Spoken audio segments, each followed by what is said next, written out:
kooxda Azam ee wadanka Tanzania ayaa garoonkeeda ciyaar xiiso badan oo mid saaxiibtinimo kula dheeshay xulka qaranka Soomaaliya oo diyaar garow adag ugu jiro oo soo bixitaanka koobka qaramada qaaradda Afrika ee sanadka 2023 lagu qaban doono wadanka Ivory Coast. xulka qaranka Soomaaliya oo muddooyinkii ugu dambeeyay ku jiray diyaar garowga ciyaarta lugta hore oo ay la dheeli doonaan dalka Eswatini kulankaas oo ka dhici doono garoonka National Stadium ee magaalada Dar es Salaam maalinta Arbacada oo taariikhda ay ku beegan tahay 23 bishan ayadoo lugta labaad 4 maalin kadibna lagu dheeli doono dalka Koonfur Afrika. ciyaar xiiso badan ay labada dhinac soo wada bandhigeen inkastoo kubadheysashada ay ku badnaayeen ciyaartooyda kooxda Azam.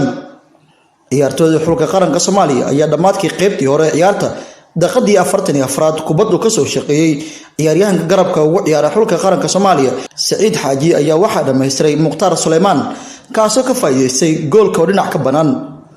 sidaas ayaa lagu kala nastay iyadoo hoggaanka ciyaarta hayaan ciyaartooyda xulka qaranka Soomaaliya. markii la isku soo noqday qaybtii labaad macalinka xulka qaranka Soomaaliya ee isbedel ku sameeyay ciyaarta maadaama ay tahay ciyaar saaxiibtinimo.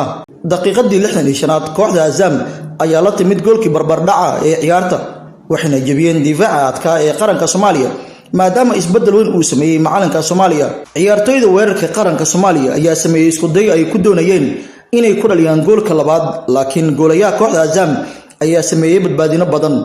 daqiiqadii 81aad ay goolkii labaad ciyaarta la yimaadeen kooxda Azam kuwaas oo inta badan isla qaybtii labaad ciyaarta kubadheysashadooda ay badneed.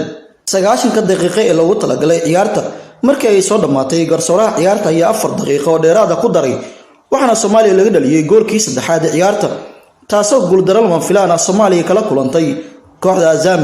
xulka qaranka Soomaaliya ayaa ciyaartan u waayay tijaabadii labaad ay sameeyaan ayadoo tijaabadii koowaad barbardhac hal kala kulantay kooxda Yanga ee hoggaan ku hayso horyaalka wadanka Tanzania.